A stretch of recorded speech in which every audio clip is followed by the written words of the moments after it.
Bang! Welcome to Cryptocurrency Blockchain News, your daily cryptocurrency blockchain aggregated news show on YouTube. Look, it's going to be drinking, smoking, swearing. So look, you've been warned, brothers, sisters, you know how it goes. So look, there I come in 3. Look, 2. Look, 1. Bang! Welcome everyone, black, white, gay, straight, Christian, Muslim, Jew. Wow, my name's Shomari Clarke. Welcome to Cryptocurrency Blockchain News. Greatest show on earth. Greatest show in the multiverse. Ha ha. Bang! Yes, it is. We got a great one for you today. All right, look. Oh, man. I know, man. If you're new here, I'm not chilling. But look, I told you, man, if you're on board something, I got to talk about it. So guess who onboarded another one? Can anyone take a guess? Look. It'd be a wild guess. Go for it.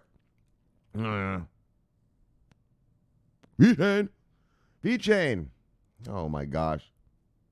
I feel like, I swear, like if you didn't know me, you would think like this motherfucker is just a straight VeChain guy. Like, no, man, no. I'll talk about if you have any coin out there that is making money, generating revenue, send me the URL and I'll read it. Okay, it's not that I go looking for these stories. It's what happens, right? All right, so VeChain with CRM for transparency to packaging. But I'm going to talk about that. And then the SEC's to expand accredited investor classification. So I told you guys, I taught you guys what an accredited investor is. Well, they're going to expand it, the classification of it. So we'll get there when we get there. And then Gemini says that institutional players are using OTC for anonymity. And so, I mean, I told you guys what OTC is already, and actually OTC is used for anonymity all the time anyway. So this isn't a big deal, but OTC means over the counter, right? People buy directly from a miner. You don't buy on the spot market, which is where we buy. Anyways, I'll show you all about it when we get there. So look, let's begin. How we begin, brothers. Bang! Let's head on over here. Let's do a little bit of bang. Let's do a little bit of refresh. Any moment now. Bang! There we go. Daggone, it's green like a motherfucker. Fuck, I didn't even buy anything yesterday. Actually, I was waiting for this weekend. I thought we'd be going down for a few more days. I was hoping. Daggone. That's why you buy the dip, idiot. BTDI. It's actually BTDF. Buy the dip, fucker. It's how the story really goes. But I just say idiot because, I don't know, it's a little more polite. I don't know why I care because I have a foul mouth anyways, but whatever. Anyways, brothers, look, forget about my foul mouth. Look, price of Bitcoin, 7,166. Daggone. When I left you yesterday, we were at 6,730. So we went up, I don't know what's called that. What's that, $436? Shit. Look. What's this guy crying about? Because I want everything cheap. Bang! I want it as cheap as we can get it until the tsunami arrives. Until the tsunami arrives, I want it cheap as hell.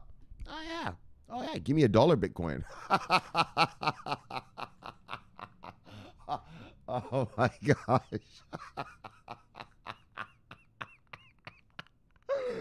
Oh, yeah. Hell yeah. Let's go, brothers. Let's go. Hell yeah. Yeah, when the tsunami comes and jacks it back up to fucking 20 G's, we bought it for $1. That'll be damn good. Anyways, don't ever dream about that, guys. That's never going to happen. So don't even fantasize about things like that. All right. Holy, I'm in a good mood, I guess. Actually, my stomach was a little messed up. That's why I'm doing this so late right now. I was just kind of not really feeling like doing it. I mean, I was going to do it. Of course, I'm always on duty. Settle down. But anyways, see, as soon as I sit down to talk to you guys, I feel better. All right, guys, let's get to the show. Look, top 10 of the day, brothers. Bang! Usual suspects, brothers. Top 10, Bitcoin, Ethereum, XRP, Tether, Bitcoin Cash, Litecoin, EOS, Binance Coin, Bitcoin SVN, Tezos still holding on the number 10. Look. Market moves of the day, brothers. It's just like a solid single digits up. Fucking hell.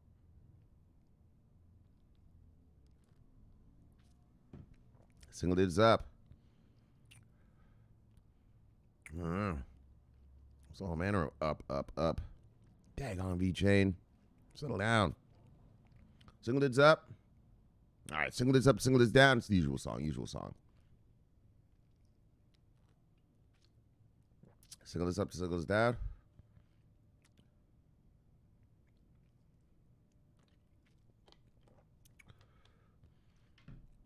Single digits up, 2 single digits down. All right.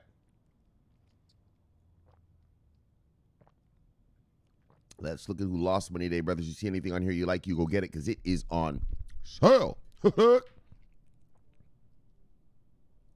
Buy. There's not many sales. All right.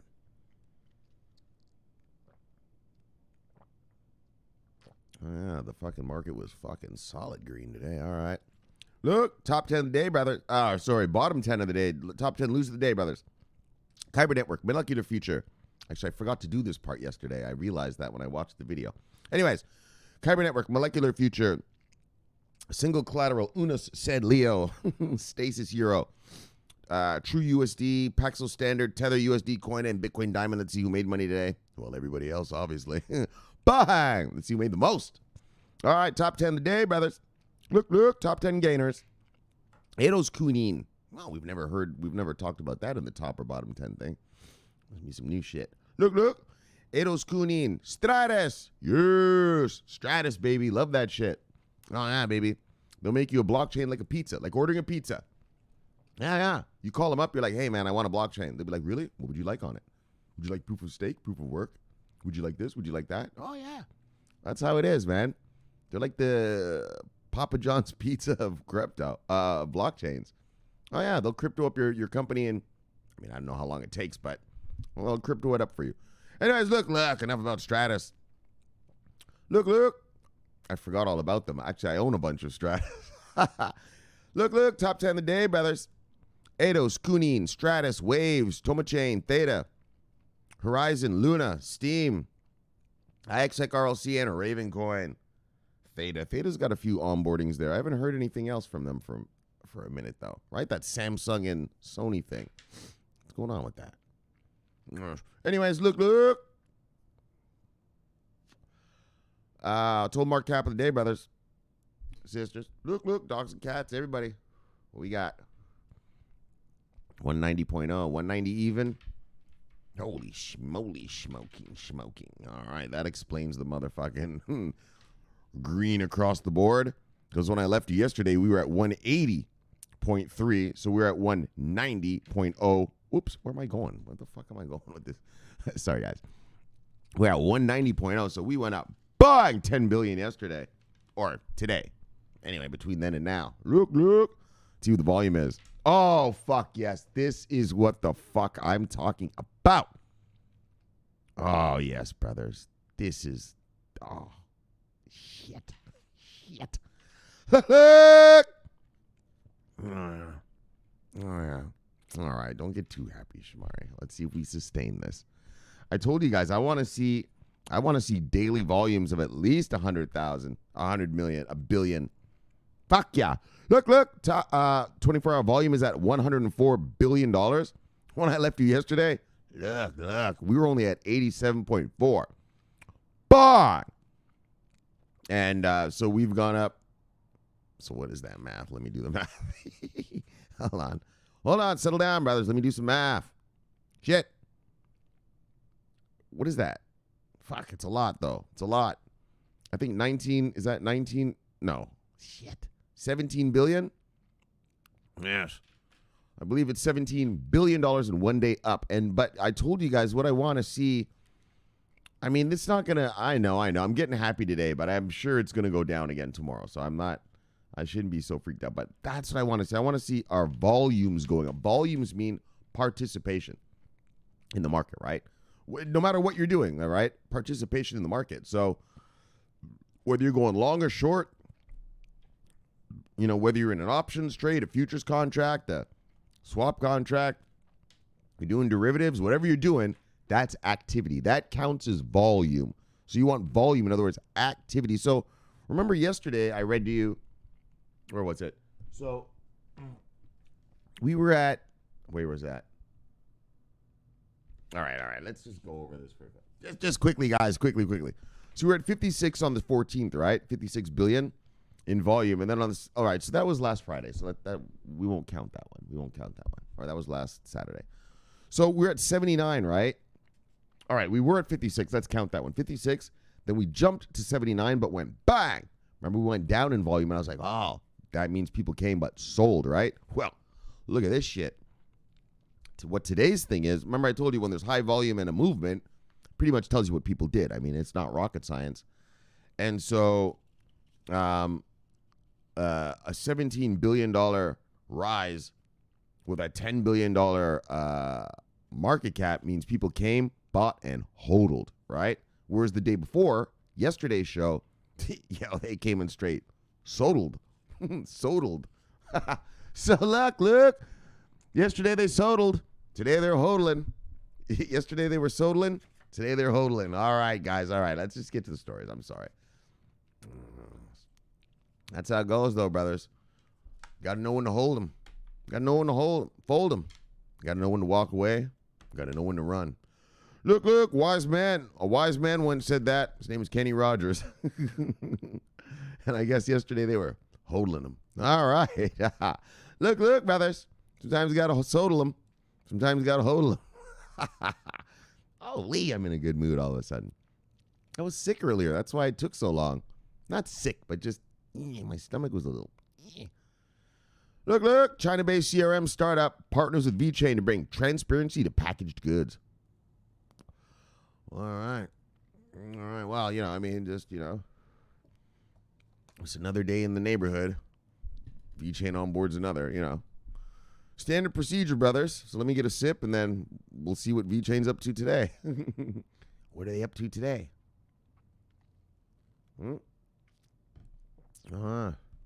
Every day it's something new.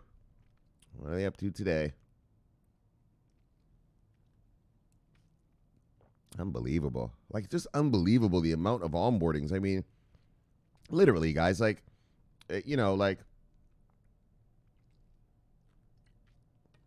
we're reading 2-3 VeChain stories a week. Like, constantly, right? I want you guys to know, like, I don't go looking for them. Like, I don't go Google the word VeChain. How this show works is I have 23 websites that I go to get stories from, right? And so how it works is if I see the same story on, 5-6 websites, all right, well, that's the story of the day, right?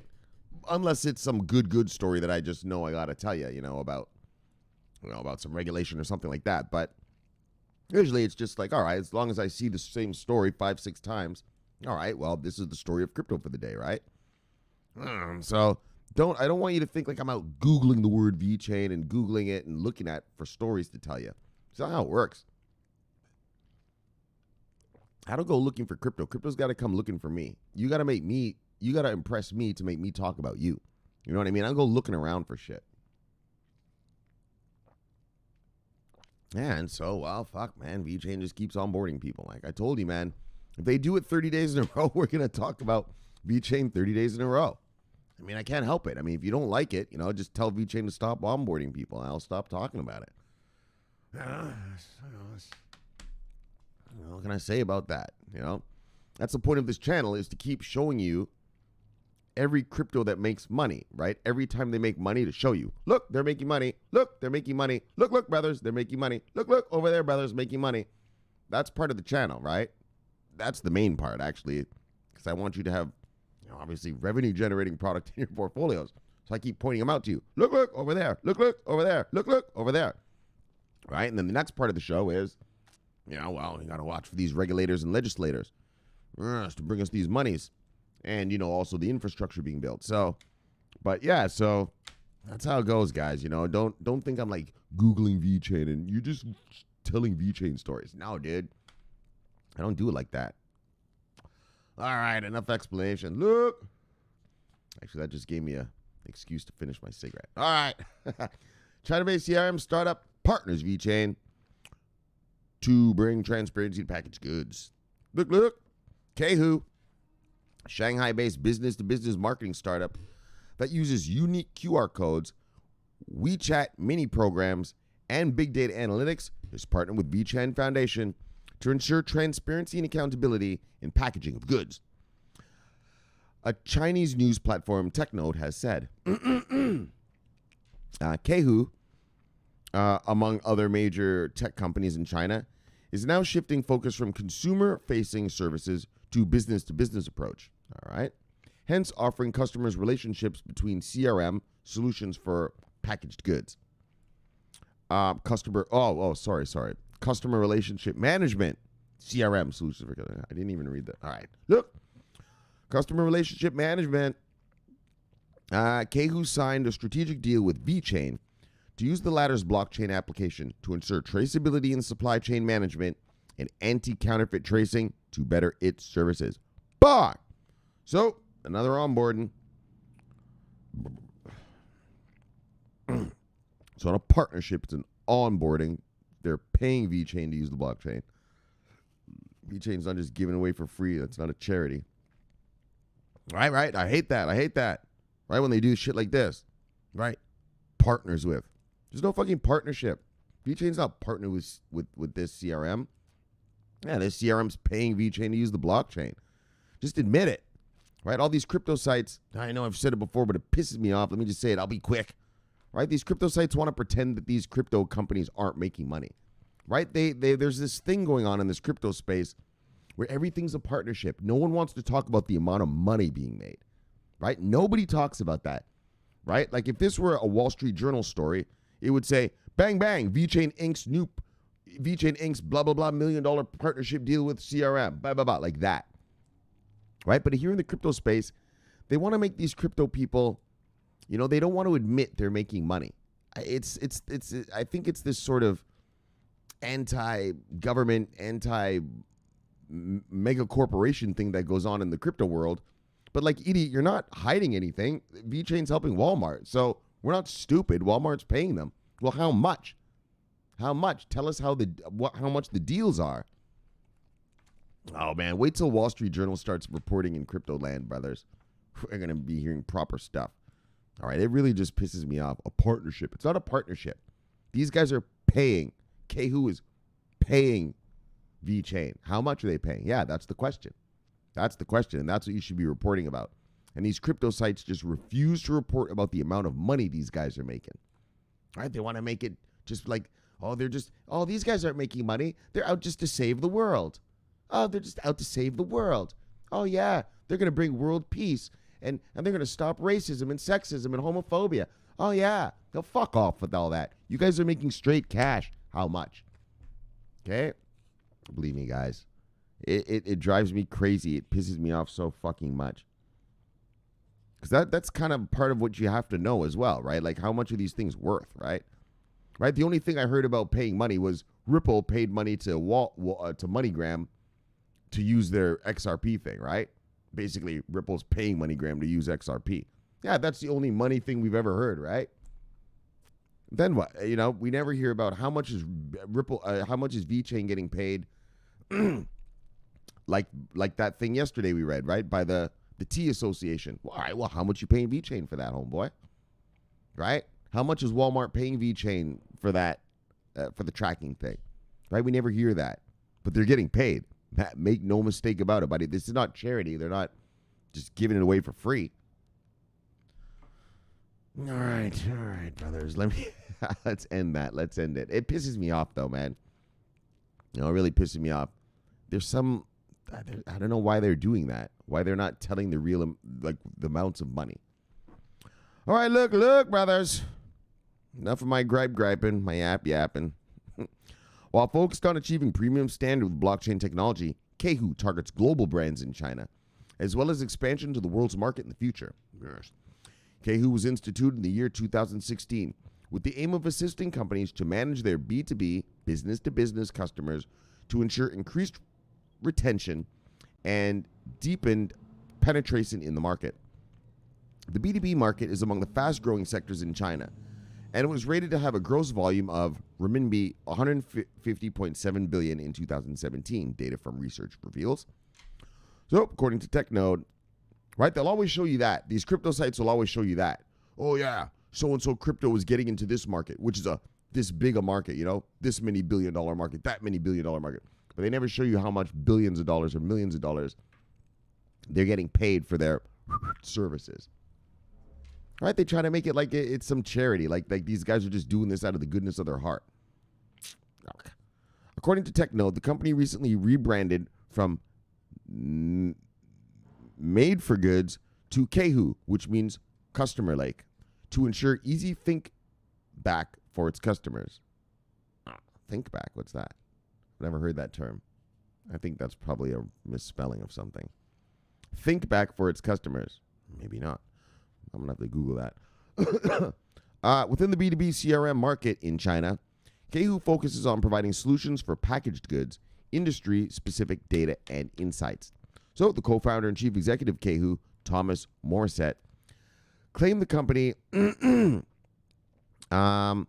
has ventured into sectors like alcoholic beverage brands, professional food solutions, industrial and building materials, among other companies that have great demand for managing customers. All right.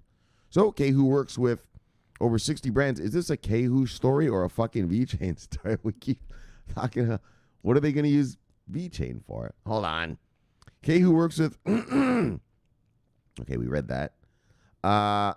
Morissette boasts that companies using KayWho's solutions experiences an average 30% sales jump. Through on WeChat mini program, we are expanding to a lot of new functions such as customer services, a hotline, anti-fake measures, training, and promotions, Thomas Morissette stated. For quite some time, VeChain has been penetrating prolific markets in China, offering its blockchain technologies as a great solution to companies in the country. Bang! All right. Hold on, but what's VeChain going to be? What are they using it? What are they? Hold on. Oh, okay, they're going to use the usual, right, the QR code shit, the usual VeChain stuff. All right, so, bang, we go, VeChain hodlers. Yeah.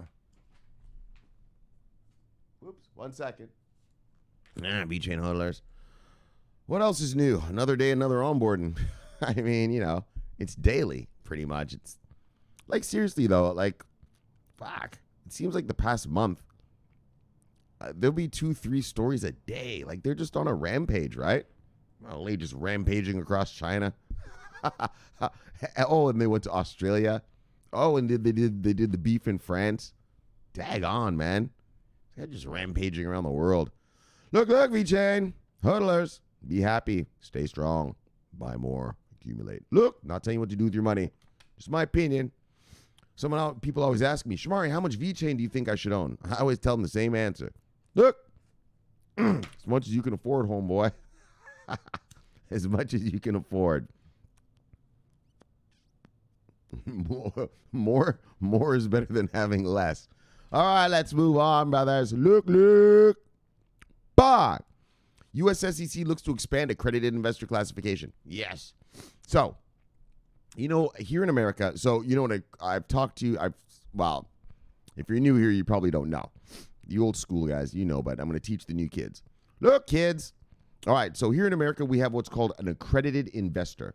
So here in America, if you want to join a hedge fund or something, you have to be an accredited investor. Like a regular person, soccer mom and dad, nah, dude, they're not allowed to join a hedge fund. No way. Hedge funds are cowboys. They're wild boys. They're not allowing... soccer mom and dad wouldn't even understand what the fuck their hedge fund is doing anyway, right? So they don't allow them. So there's a thing in America called an accredited investor. So here in America, you have to apply to the government to be what's called an accredited investor. I told you guys, my aunt, she's a high net worth individual. She hasn't done her paperwork yet, but she could be an accredited investor. Once you're an accredited investor here in America, boom, you can invest in anything you want.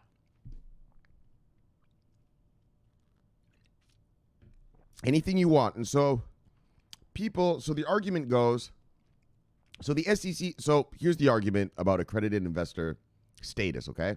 The argument goes like this. Why do we have accredited investors? Well, because we want to protect soccer mom and dad from things they don't understand. Right? These hedge fund boys will come and eat their lunch. Like, let's get real. And so to be an accredited investor, they say, okay, fine.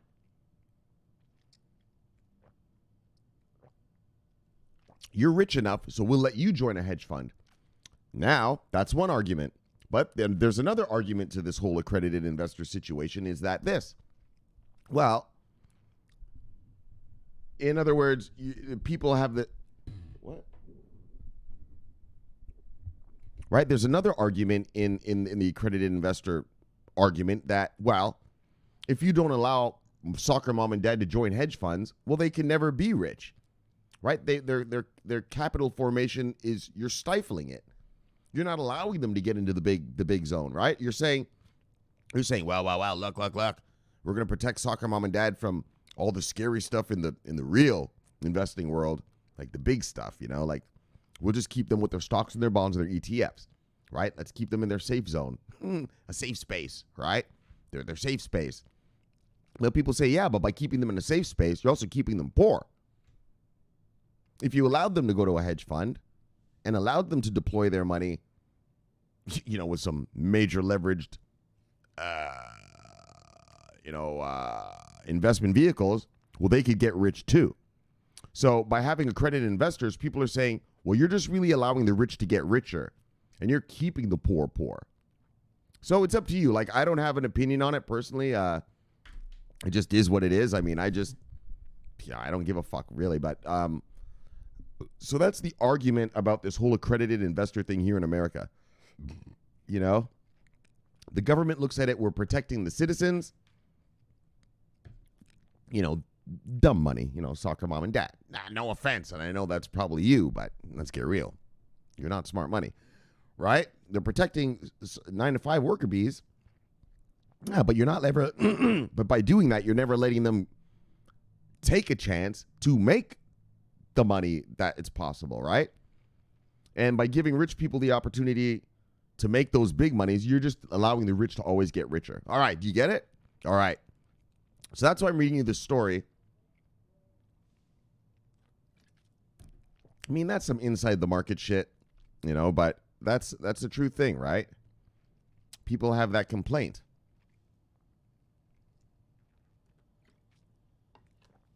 Whatever you think, it's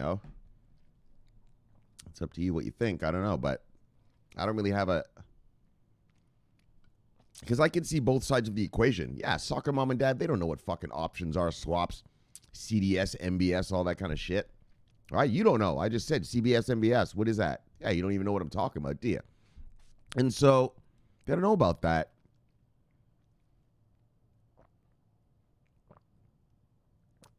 And if they lose money at it, then it's like, well, you just kind of, you overwhelmed. You gave them, you overwhelmed how do I say it? They're just not built for that. That's professional shit. But I also see the other side in that, well, maybe someone gets lucky and they do some MBS, some CDS, some CDOs and stuff like that and get rich, right? And so if you didn't allow them to do that, they wouldn't have got rich. All right, guys, so you see the argument. All right, I'm sorry. All right, let's move on. I'm not sorry. I wanted to explain that to you. So that's accredited investor. Oh, and so what's happening is the SEC is going to expand. So now more people are going to be able to become accredited investors here in America.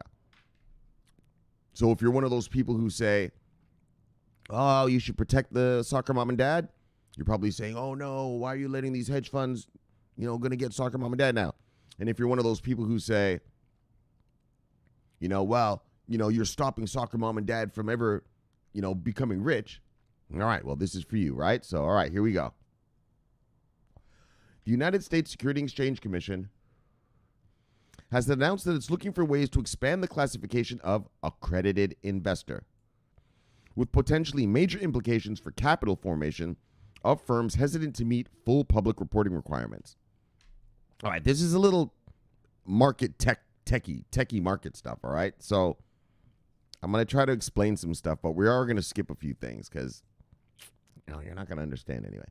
The amendments and who gets to be accredited. So, per December 18th announcements on the SEC, well, not that you wouldn't understand, but it would take me a long time to explain it. I'm not going to go through all that. Of course you'd understand once I explained it, but not that you're a Neanderthal. It's just I'm not going to take the time to do that. All right.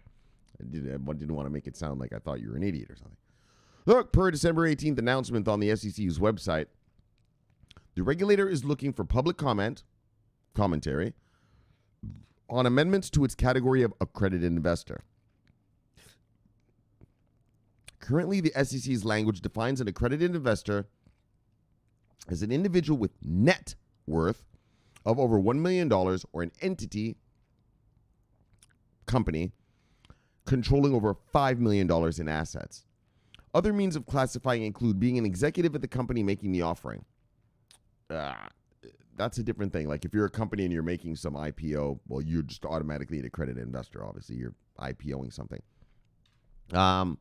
But you have to do more. It's not just that you have to have $1 million, but you have to be able to show that if you lose, like you have to give them your tax returns and everything. My aunt, I told you, my aunt, when I went to go visit my grandmother a couple months ago, my aunt, she's, super rich.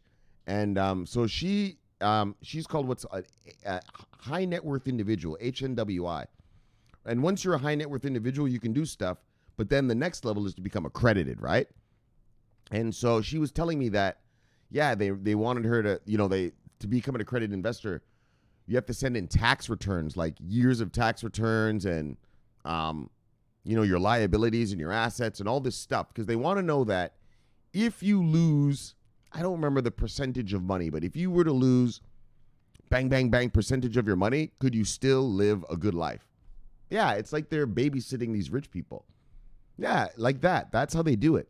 Yeah, and if you have a wife and kids, they want to know if you lose blah, blah, blah, blah, blah, can you still pay for your wife? Can you still pay for your kids? Yeah, man, they go into the details of your life like that. It's a serious thing. Like they really go into the details of your life. So it's more than just having $1 million. It's they actually assess your life, and if you lost this amount of money, would you still be able to survive? Literally like that. All right. So the issue of who qualifies as an accredited investor has long been controversial. SEC exemptions allow companies to offer shares to such investors without having to meet all the filing requirements demanded by the SEC of companies listing publicly. So there's waivers, right? You can have waivers. In theory, this is designed to protect everyday investors from predatory offerings. But criticism against these classifications say that such exemptions just help the rich get richer while prohibiting Main Street investors from wealth formation. So that's the argument, right? Like, yeah, from the government side, they're saying, hey, we're protecting soccer mom and dad. But, as an investor myself, as a 19-year professional investor whose money makes me money, you're stopping me, right? Not that I would join a hedge fund, but I trade my own money. But I'm just saying, someone like me, you're stopping them, right? I have the money to put into a hedge fund. If you let me, I'd throw a little 20 G's up in that bitch and see what happens.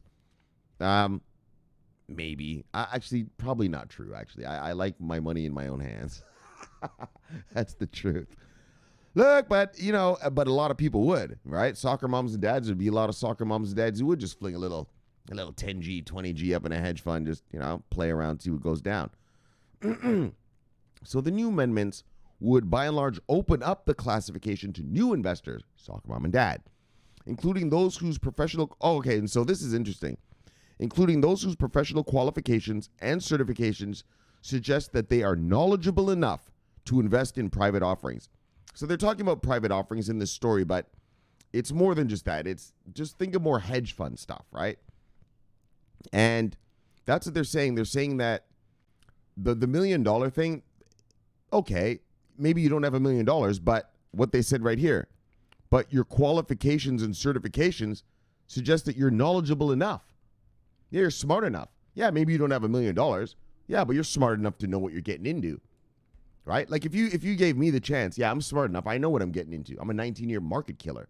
I slaughter hedge fund guys every day, actually. They'll probably be happy I'm giving them my money instead of just killing them for my money. Right? And so they're going to open up to that. Like if you have a Series 7, a Series 7 is what lets you go work on Wall Street, right? Google Series 7, right? Series 7 certification is what lets you go work on Wall Street.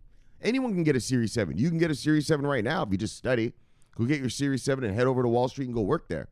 Anyone who has a Series 7, go work on Wall Street. And so that's a certification showing, yeah, you're smart enough. Like you have a Series 7, but maybe you don't have $1 million. Yeah, but I have a Series 7. I know what I'm doing. I'm smart enough. I'm knowledgeable enough to enter this market. And so, similarly, knowledgeable employees might be allowed the same access as their firm's offerings as executives currently have. So they're just saying if you work for a company that's IPOing, you would get automatic accredited investor status. And so this part here, it doesn't tell you what they do. What are the exemptions and what do they mean for crypto? So here are the exemptions. I'll read them to you.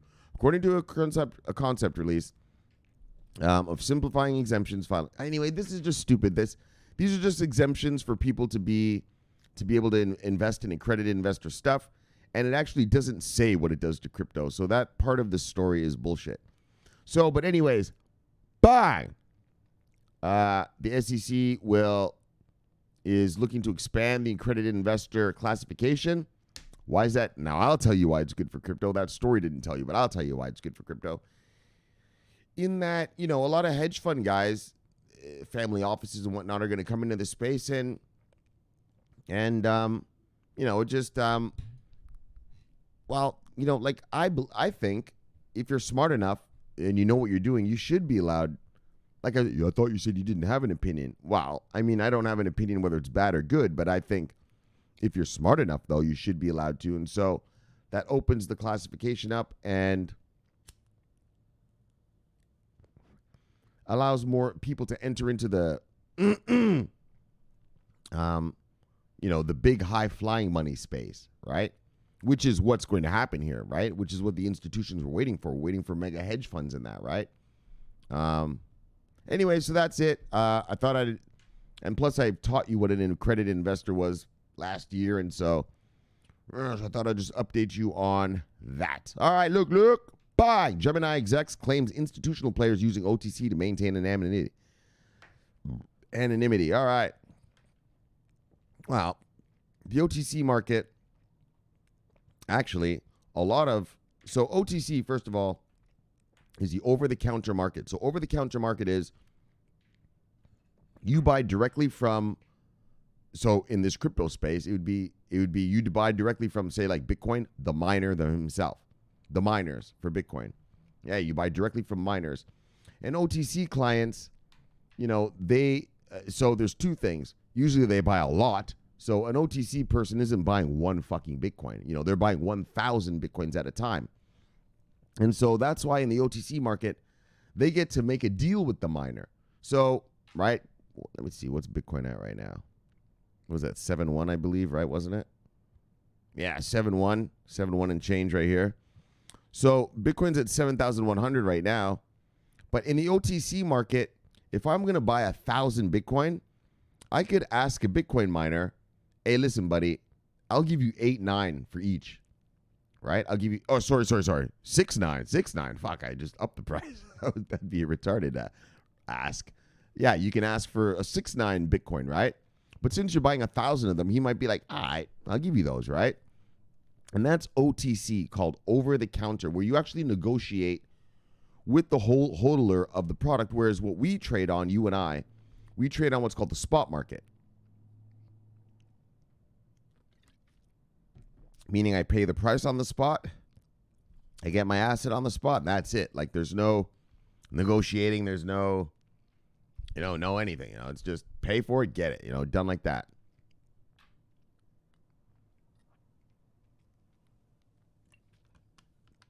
And so OTC is good in that. Big players,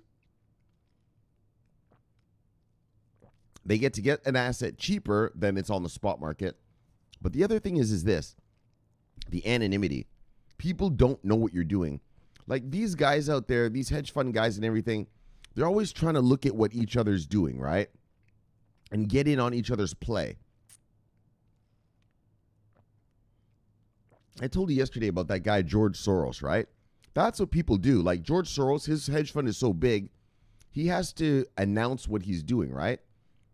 I mean, it happens everywhere in the world. That's why every Tuesday we have what's called COT charts, COT charts, that come out from the CFTC here in America. that show us what the big dogs in the American financial world are doing, right? They're so big, they have to tell what they're doing. They're not allowed to just sneak around. But when these big dogs buy stuff in OTC, it kind of hides what they're doing.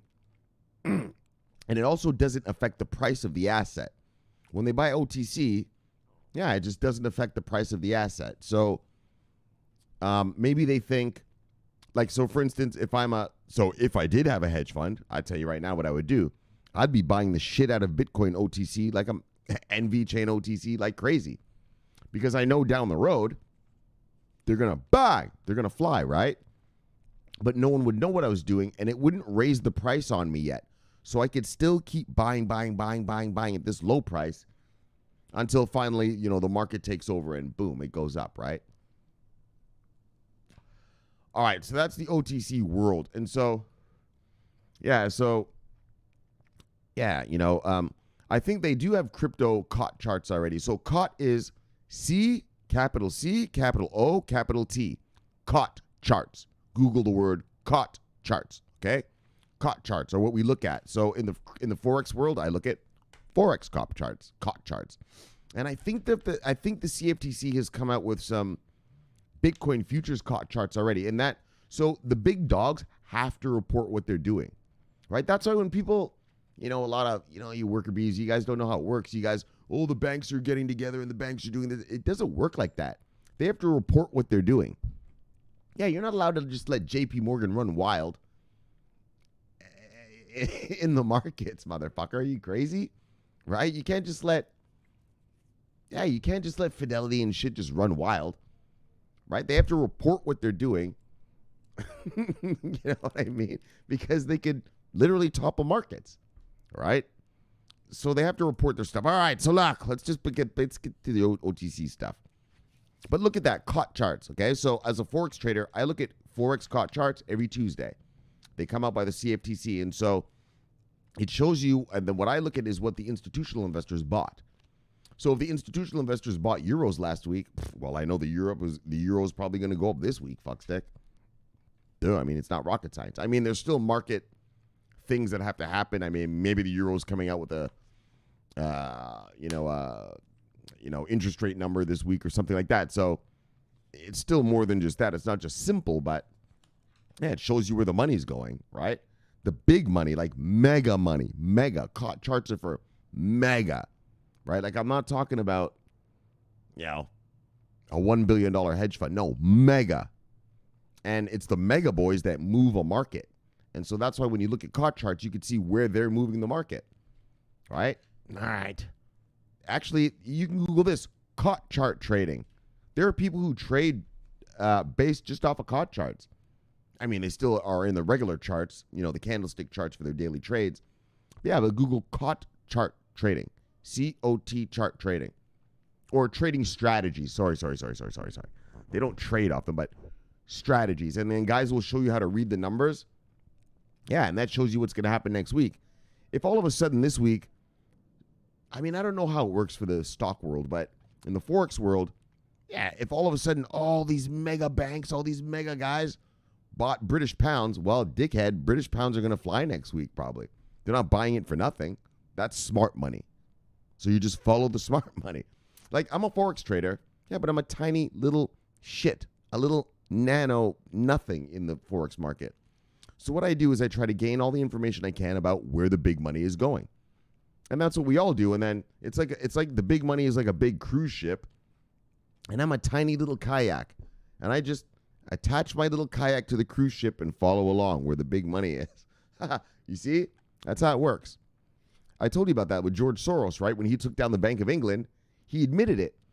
He said, look, I didn't take down the Bank of England by myself.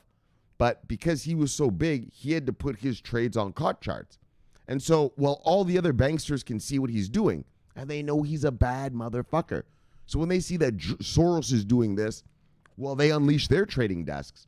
George Soros wasn't even the biggest one in that what took down the Bank of England. He wasn't even the biggest player in there. But because everybody knows he's a badass, right? He's got this thing called equilibrity or something like this, or equanimity or something, like where he looks at things before they happen. He looks at a market now, says, okay, this is going to go down, and then what will be the result of what is happening in the market? And then he puts his bets there. And so when he puts his bets, they have to go on the COT charts. Yeah, so the major mega banksters, they follow him, and they push their traders to do exactly what George Soros does, which makes George Soros' trades work. Makes him look like a genius, right? Because it's a self-fulfilling prophecy once you put the money in there like that. All right, man, I'm really getting on that COT chart thing. But I want you to know that, though. I've been meaning to tell you guys about COT charts. I think I've said it once last year. But you guys, the banksters are doing this secret stuff behind closed doors and all that. It doesn't work like that, you moron. They have to report all their big shit. Okay? These guys are so watched and regulated, you wouldn't believe. So anyways, COT charts and OTC. All right, holy. Yo, you guys just got some underground deep information there, buddy. That's that real shit. Bet you never heard of any of that shit before. COT charts. Go to the CFTC website and look at their COT charts. They come out every Tuesday. Look!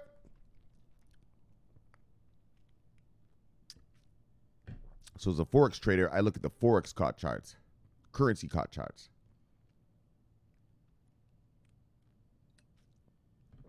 COT, C-O-T, commitment of traders. Look.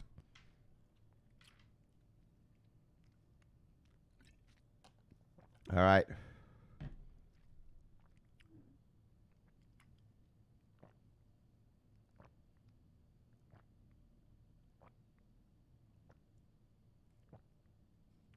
Damn, I thought this was going to be a fast show, really. I got right into it. I love telling you guys the underground stuff, though, the deep stuff. Shit that, regular soccer mom and dad's never going to hear about. That's why you got to come here. You're going to get the deep. Anyways, there was a time when institutional investors were reluctant to enter the crypto market, owing to the high volatility and lack of regulatory clarity inherent to this market. However, things are changing for the better in 2019. You daggone right. Regulatory clarity is coming. Well, has begun. There has been a proliferation of trading venues that have resulted in dramatic structural changes in the cryptocurrency industry. Some swaps, some futures, some options. So one such development is OTC, or over-the-counter trading, which is typically not transparent as standard exchanges, and are also subject to fewer regulations. This makes these venues even more lucrative for big institutional investors to purchase a large number of assets without alerting the highly volatile market and impacting the prices of crypto assets. So like I told you, it doesn't impact the price, right? No one knows that JP Morgan just bought, 10,000 fucking Bitcoin or something. Or let's look at the real markets. Let's fuck this crypto shit for a second, right? The price of, say, Microsoft shares. Some guy, some hedge fund, he thinks, yeah, Microsoft's got a new product coming online in a couple months. I want to position myself. Remember, we talked about market positioning yesterday. So he wants to position himself for when Microsoft makes, or Apple is the better one. Let's use Apple, because Apple comes out with new shit all the time. So Apple's coming out with their new phone, and they're going to launch it on, whatever, soon, right? December 10th or something. I don't know what date, some date down the road. So what a big mega hedge fund guy does is he goes OTC and he buys, I don't know, I don't know what an Apple share is or whatever, but how much it is, how much they are, but he'll buy, I don't know what, 50,000 of them, 50,000 Apple shares, and then he hodls, and then he waits. Yeah, and because he bought that 50,000, first of all, his competitors don't know what market play he's doing, and because some assholes might want to short that shit to fuck with him, but also, it doesn't affect the price of the asset yet, right? So he can actually kind of accumulate on the OTC market until the announcement if he wants, right? Anyway, those are just ways to use OTC. I don't have that kind of money, but I know how they do it. Actually, I know a lot about OTC. There have been a proliferation of trading venues. Wait. Over the counter trading, which is typically not a transparent and standard. This makes these venues even more lucrative for big institutional investors to purchase a large number of assets without alerting the highly volatile market and impacting the price of crypto assets. All right, we read that. So along the same lines, leading crypto exchange Gemini's managing director of operations, Jeanine Hightower Salido, in a recent interview on the sidelines of the Digital Asset Summit in New York, said, "A lot of things I think about are how do you bring services to the institutional customer to meet them where they're at? Because institutional customers in any other asset class, in particular options and equities, where I came from, expect the same types of markets that they would in any other service offering." Exactly. So that's what she's saying, like they're trying to create services for these guys who are used to the regular markets. In other words, professionalizing the crypto market to make it just like any other normal market, right? Elaborating more on OTC and Gemini's role in it, she said, "So we recognize that a lot of institutional customers use the OTC markets because they have size trades, right? Mega, right? You don't buy one Bitcoin, you buy 1,000 Bitcoins, right? So they have size trades. They don't want to leave a footprint in the marketplace. Yeah, you don't want to buy 1,000 Bitcoin and then, you just drove up the price of Bitcoin on a spot market. So you do it secretly in the OTC market. So any trade that's done and settled through Gemini clearing isn't reported to the tape. It's still anonymous. It's still not even reported to the market in terms of a trade. Nobody knows. Nobody knows. And that's something that a lot of institutional customers need in terms of their trading style. Exactly. If you're George Soros, you need to be able to come here and buy 50,000 Bitcoin and have nobody know about it.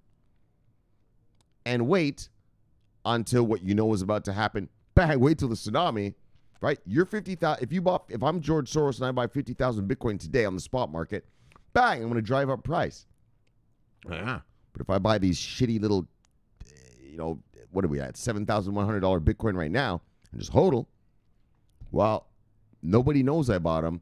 And when price goes up, bang, bang, bang, I'll make all that money. But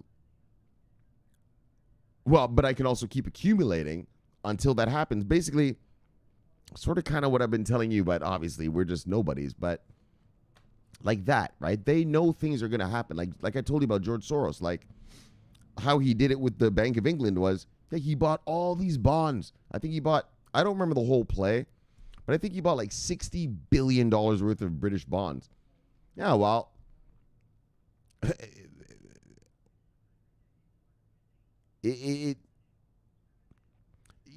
because he knew what was happening in their housing market, right? And he knew that they were going to have to, it was something to do with the bonds. And so when the housing market fucked up, bang, he'd make all the money with the bonds, right? And so nobody knew, right? No one knows he bought. I mean, he had to, like I said, he had to do the cot chart thing. So big banksters know, but regular people and stuff don't know, right? That's big bankster stuff. And so when the housing market fucked up, yeah, he had the Bank of England by the balls. Because there was some way that the Bank of England was going to have to pay him so much money, right? And it was either you pay George Soros this money or you fuck up the homeowners in England. Obviously, the Bank of England is not going to fuck up their citizens. So they just fucking were like, all right, George, fuck, you win. And they paid him the money. Look. Gangster. That's gangster. Right? Fucking held a whole country hostage. Like I said, it wasn't just him. It was him and a bunch of big banksters. So England was like, all right, you motherfuckers, we'll pay. Leave us alone. Look. Google that. Google, because what I said it probably didn't explain it good. Google George Soros takes down Bank of England. All right, and then you'll see. Believe me, there's thousands. I bet there's thousands of articles. It's a famous economic thing, right? It's a famous thing. Like one guy took down this country. Like whoa, right? One hedge fund. Like whoa. All right. In terms of their trading style, so Gemini had added off-chain and OTC trade negotiations on the platform. in September 2019. OTC trade has encouraged some prominent exchanges like Coinbase, Bitham, and Huobi to offer exclusive OTC desks for their institutional clients. Given the market's opaqueness, it's impossible to know the exact figures in terms of daily OTC volumes for cryptocurrencies. Oh, don't worry. We're going to know soon enough. However, once we get regulated here in America anyways, I'm sure you probably know the OTC in England because it's already regulated there. However, according to Bloomberg's report in 2018, the daily OTC market was anywhere between, I'll talk about this. I'll say one more thing. I know I've been yapping hard, but this is deep shit, people. This is deep shit. You're learning the underground now. I brought you into the underground. I'm bringing you into the real shit, okay? This is what market killers like me know about. The daily OTC market was anywhere between 250 million and 30 billion per day, at a time when the crypto exchange figures stood somewhere around 15 billion per day. This can be a major trend in 2020 as cryptocurrency exchanges face increasing regulatory pressure next year. Well, I don't know about the pressure. It's not going to be a problem. But look, actually, it's going to be a benefit because more institutions will come. And I wanted to mention this. I know you brothers who were here last year, you remember.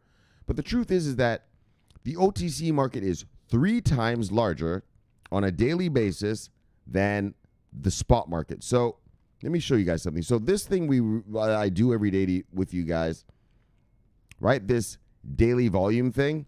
Yeah. This 24-hour volume, that's spot market volume.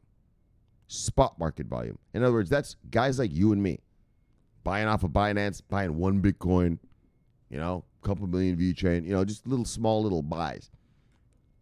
That's spot market buys. But the actual OTC market is actually 3 times larger than the spot market on a daily basis in crypto. So the truth is, right, it's 104 in volume today. The truth is, it was 416 billion yesterday in total crypto volume, but 3/4 of it was OTC. We can't see it, so it's not reported, right? All right, just so you know. We talked about it last year here. All right, so that's it, guys. Man, I gave you a deep OTC. What did I tell you even? I gave you some shit right there. So that's the deep stuff, guys. Yeah, there you go. Bye. Now you're killers. We're getting there. Look, so let's get shout-outs. Bye. Supporter of VeChain. Bye. No, VeChain. You're not a supporter of VeChain. You're an investor of VeChain. And if VeChain doesn't produce, you cut it off. But VeChain's producing, so that's never going to happen. But I'm just saying. All right, and then let me say something else. Listen. Blockchain monkeys and all of you, do not tag me in YouTube videos. Okay? Do not tag me in any videos. Okay? I want to tell you this. Right? The guy, monkeys, he tags me in this. Right? He's got a video. Right? Here's his video. He tags me here. And then I got to listen to all these motherfuckers, all these people on my shit, liking it and commenting on it. And, someone commented on something you were in. And so don't tag me in anything. Okay? I don't want to see your videos. I don't want any of that. If you want to show me a video, well, I'm not saying I don't want to see your videos, monkeys, or any of you. But when you're going to send me videos, send them to me privately. Don't fucking clutter up. Well, don't put your videos here because this kind of shit. Look at this. Look at all these emojis like some 14-year-old girl is talking on my crap. Right? Okay, do shit like what Biniam does. See how Biniam does it? Bang, a news article. Tag me in a news article to show me with the news. Okay? Do not tag me in any fucking videos, all right? I'm going to tell you right now, or I am going to ban you, block you, whatever the word is, from my thing. I don't want all this crap on my stuff, right? All these people. I don't even know who the fuck these people are. Hey, don't tag me and shit. I don't even give a fuck about what you're... Look, just don't tag me and shit. If you think that it's so necessary for me to watch some sort of video, give it to me privately, okay? Gosh dang, man. I was like, what the fuck is all this shit? Who are these people? Fuck. All right, though. See you, brother. Bang. VeChain, wise investment, M. Kong, brother. Love you, brother. See you, brother. Bang. Yes. All right, brothers. Look. Let's have a look. You know, I like this one. Bang, bang. Gotcha. You're my scopes, bitch. Look. Yeah. Bang. All right. Bidium, what's Bidium talking about? See, this is what I want. If you're going to tag me in a news story. A news story, and we'll look at it here or whatever, right? Do not send me fucking videos where people are just yapping all over my shit. Plus, I don't give a fuck about these. You know, just don't do that, all right? So, look, Bidium. First of all, love you, brother. See you, brother. Bye. CB News. Look. All right, what am I looking at? Bidium? Russian diamond giant, Alosa. Really? Russia rocks diamonds? I didn't know that. I thought it was an Antwerp thing. You know, the Jews in Antwerp, they control the diamond trade in the world. It's the Jews in Antwerp. You ever see the movie Snatch? Yeah, Antwerp Jews. Anyways, I guess Russia's got a little bit of diamond trade too. Look, Tencent and Everledger partnered on a new blockchain-based e-commerce project for WeChat users. What? What does that have to do with diamonds? Hold on. Hold on. Let me read this thing down here. Maybe it says something. Wait, what's going on here? The world's largest diamond mining firm, Alosa. Really? They're the largest? Has partnered with Tencent to operate. Oh, the operator of Chinese social media giant WeChat on a new blockchain-powered. Well, all right, brothers. Look. All right, great. Diamonds and WeChat and shit like that. Great. All right, video. Bye. Okay, that's what I want you to tag me in. Tag me in news. Don't send me fucking videos. I am going to fucking block you. I'm sick and tired of this shit. I said that already. Look, Bidium, what you talking about now? Bidium says, look, CB News. All right, what you talking about? We just announced an investment from Yellow Capital Fund aimed at propelling real-world use cases. The investment will assist in international expansions.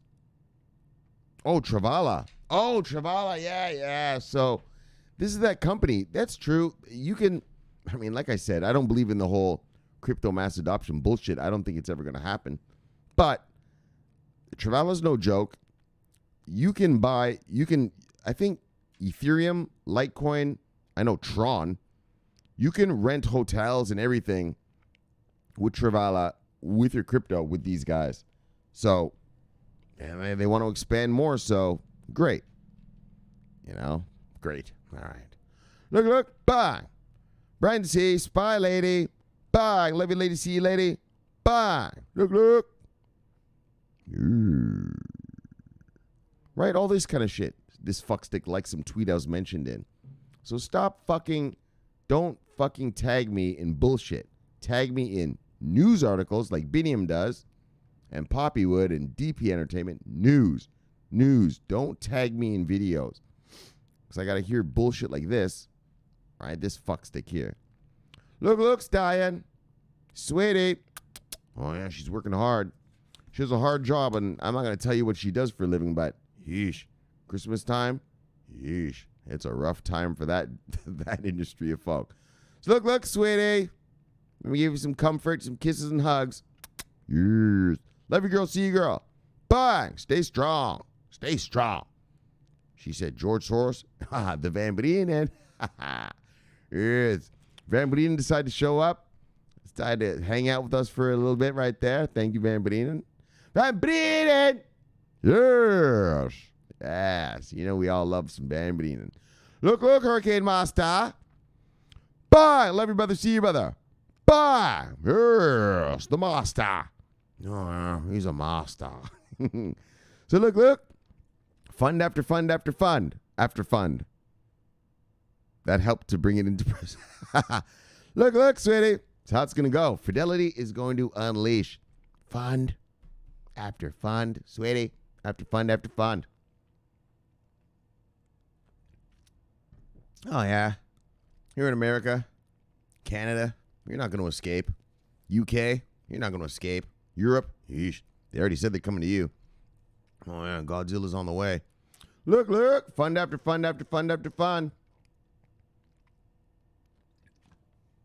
And that's what's needed. That's what's necessary. I told you, a market is like this. This shit right here, when you hear about the NASDAQ, the New York Stock Exchange, S&P, up and down 100 today, or that's only that little part of the market. This, bang, that's your market. Fund after fund after fund, she said. Yeah, she's getting it. She always gets it. Bang! So I got to give that a big bang. Fund after fund after fund. That's your market. Yeah, here in America, our stock market is 401ks. Let's get real. It's the American employees. Yeah, the stock market, if we didn't have the stock, if the stock market didn't have if you didn't force Americans to invest in the stock market through their 401ks, no, this market would be tiny. Yeah, but you forced all the country to do it. So that's what we got. All right, look. Ricardo, tutto. Bye. See you, brother. Bye. Pop it. Blockchain monkeys. So you're the one, monkeys. You're the culprit. Do not tag me in your videos. I know where your videos are at. Thank you. Don't worry. If I want to go look at one, I'll go there, all right? Don't tag me, or I'm going to have to block you, because I hate all this shit on my Twitter. I like just news and that, and people talking to me properly. So look, monkeys, though. I love you, brother. See you, brother. Bye. Yes. Poppy Wood. Love you, brother. See you, brother. Bye. Whoa. Bye. There we go. Look like Poppy tried to escape there like a Ronkaz. See, like this shit. Like the tweet you were mentioned in. All this crap. Like, what the fuck? Gives a fuck. I'm fucking up my shit, man. Do not tag me in videos, everyone. Oh, Biniam. CB News. Read our paper on exploring anonymity in central bank digital currencies. I'm not really interested in reading that, Biniam, but I thank you for giving it to me. Bye. CB News. All right, Biniam, what you got? Look. New. The SEC news proposed amendment would allow more investors to access private capital markets. What is that? The accredited investor? Oh, the accredited investor thing. Yeah, all right. That's what we just talked about. Yep. Well, all right. Let's leave it there. Bye. See you, brother. Love you, brother. See, and look at this. All these fucking people. Yeah, because this one fuckstick fucking tagged me in some shit. Right, so I got all these morons here. Daggone. All right, here's the suspects. Look. Splendid. What?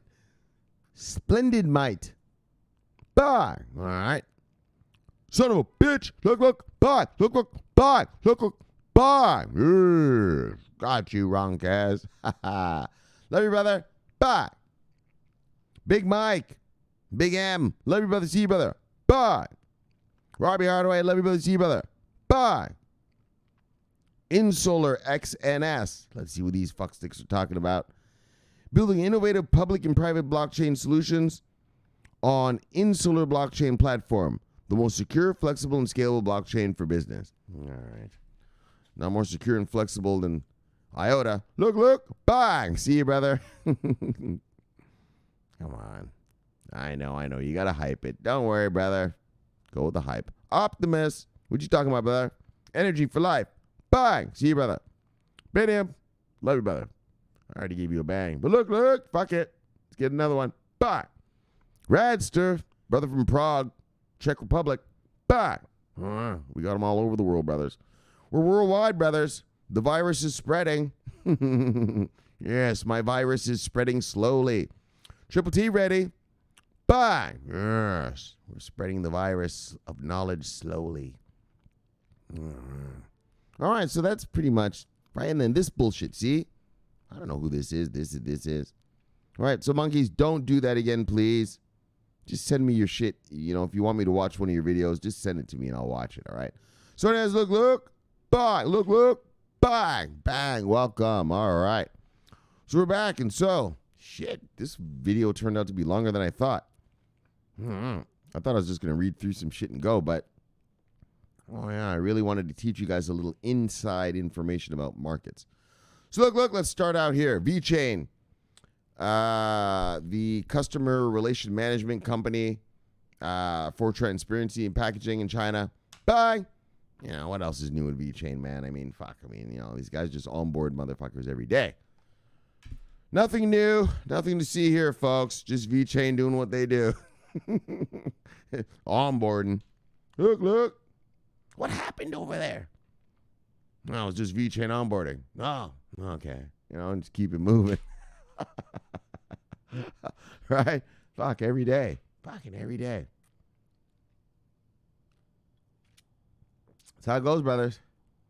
It's every day onboarding with VeChain. These guys are vicious, savage.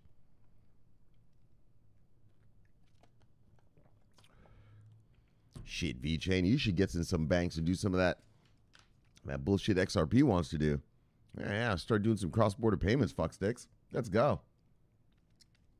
I told you about that, right? One of the brothers, Justin, he said, why is XRP the money transfer thing? All of these cryptos transfer money faster than Swift. Any of these can be used for that what XRP wants to do. What Ripple is saying they want to do, right? Right? You can use Tron for cross-border payments if you wanted to. The same shit, right?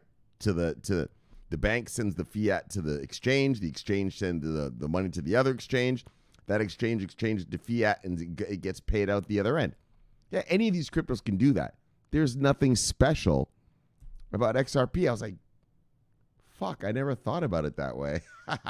So look, VeChain.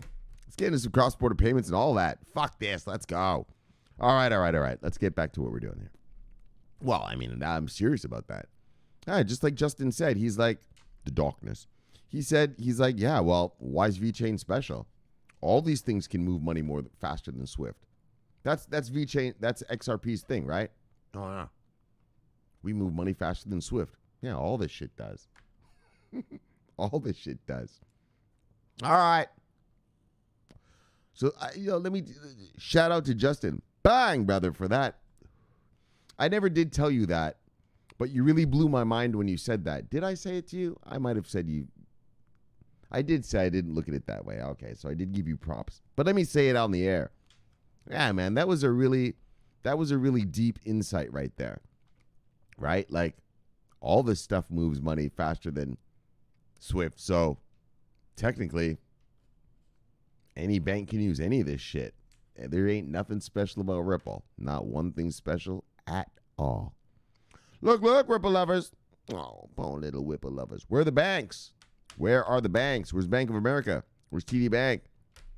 Where's Citibank? HSBC? Oh, little Ripple lovers. All right, but let's move on. Stop teasing the Ripple lovers. Look. The SEC to expand accredited investor classification.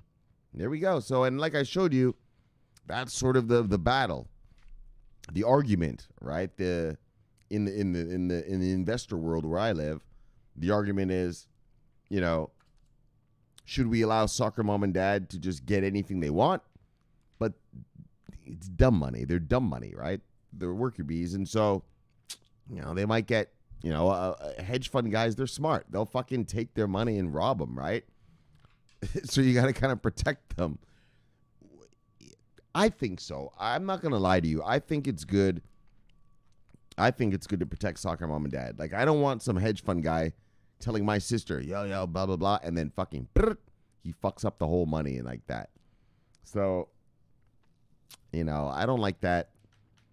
But then there was the argument, and we talked about it. There was the argument. Well, just because someone doesn't have a lot of money doesn't mean they're stupid, right? And so you could have a Series 7 certification or Series 34 if you want to be a Forex guy, Series 34.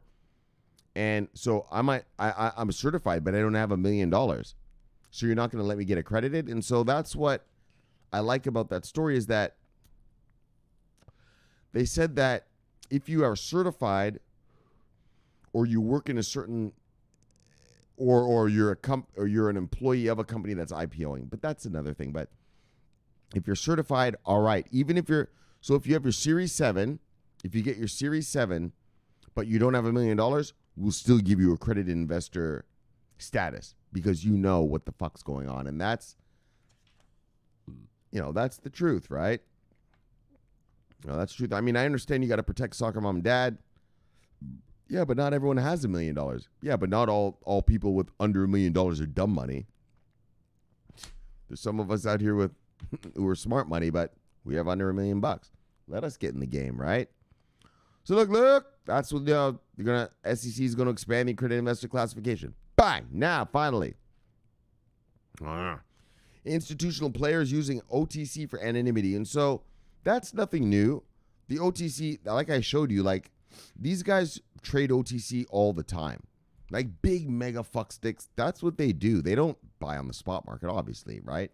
Because like we just showed, yeah, if you buy 10,000 Bitcoin, well, you're gonna make the price all fucked up.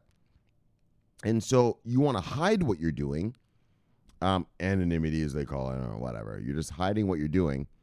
And so that when what you think is going to happen happens, bang, you make the money, right? You don't want the other players knowing what you're doing because they'll position themselves. Well, okay, so let's get real. I'm going to tell you something, okay? Do you know that in the market world, these guys are enemies. They try to fuck each other up. Yeah, these are rich fucksticks.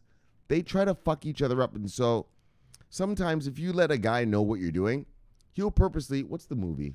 There's a movie about it. Fuck. Right? And like, they will try to purposely, so say Herbalife. There's a company here in America called Herbalife, okay? It's some sort of like Avon. Whoops. Where'd we go here? All right, there we are. Avon type thing, right? And so there was a short seller, and he bet millions and millions and millions of dollars on shorting Herbalife. So he just kept trying to shit on Herbalife every time he could, right? And why does that have to do with OTC, though? Oh, well, so what I'm telling you is that, yeah, like, there's people who are attacking your companies and stuff. And so, okay, that's not a good example. My bad. Just forget that. Forget that Herbalife thing, man. Anyways, the point being is you don't want people to know what you're doing because you want when the event occurs, bang, you make the money. If everyone's sitting there, well, you don't make all of it, right? Other guys make it too. But, well, that's not true as well. Just, all right, guys, I'm fucking up. I'm yapping. Actually, I think the fuel is hitting me in a bad way, not my usual happy way. So let's just get over this. OTC for anonymity, to show that you don't know what people want you to do, what you're doing, and that's how that works. All right, let's just get out of here because that's not working. What did I tell you about? I told you about OTC, but I told you about something else. OTC and... Anyway, man, guys. All right. So look, but that's what they're doing. They're okay. So what I want to tell you is this. Yes. All right. Fuck. So there's a lot of money being transferred in the OTC market because they're waiting. They're not stupid. They know what I've been telling you. There's a tsunami coming. Any market guy. I am a 19-year investor, a professional Forex trader. Look at my face. I don't have a 9-to-5 job. All right. My money makes me money. It's fucking 9:59 in the morning. Shouldn't I be at work? Fuck no, my money's at work. Actually, this computer you're watching me on right now is literally making me money as I'm talking to you. All right? Like, so, why am I telling you that? And yeah, whatever, man. Let's just fucking wrap this fucking show up, man. This is fucked up. Now the fuel is hitting me. So where I'm getting stupid. So, all right. Look, it's shilling kill it. All right, but hold on. But they're using the OTC market for anonymity. All right.